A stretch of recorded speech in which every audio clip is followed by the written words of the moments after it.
Just wanted a quick little message here. Last Monday, I was part of I watched a broadcast from our church. And the president of our church has turned, as of Monday, 100 years old. Wow. And you wouldn't know it, right? Like he walks on his own. I think he might use a cane once in a while, but depending on how his health is doing. But, doing remarkably well. And his mind is with it. Like, just, wow. I hope I'm that healthy when I'm his age. He shares a quote that really kind of hit me and really reminded me of the importance of each day.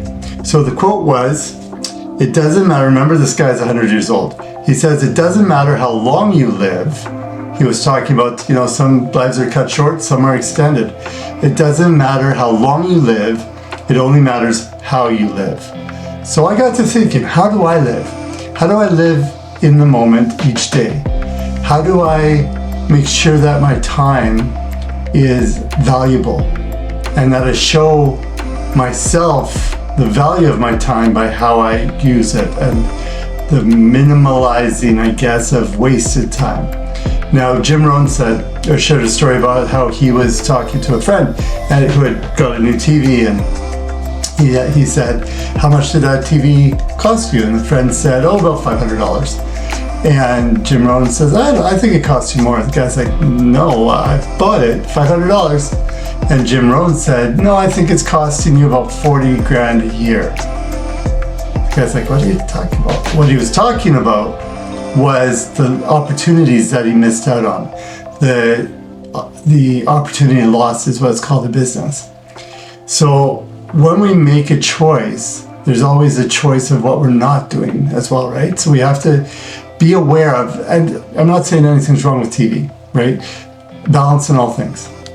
What I am saying though is being aware of how you're managing your time, you can't really manage time. Time passes regardless. How you're managing your activity and your mind during that time. Are you wasting time going over and over and over around things that really don't really matter? I do that once in a while. I try to make it happen like in the shower or somewhere where I'm at least doing something else at the same time. It doesn't always happen, but that's what I try to do. So, or on walks. Although lately I've really been focusing my walks on emptying my mind so that I'm, what am I trying to say here? A receptacle for whatever the universe, God in my case, wants me to know.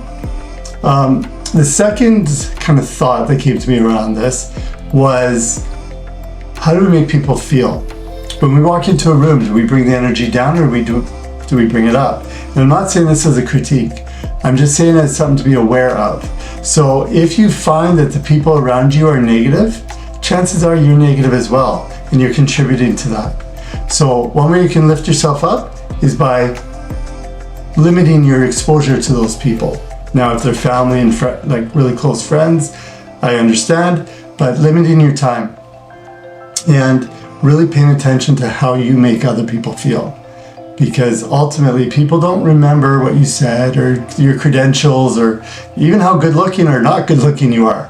What they remember is how you made them feel.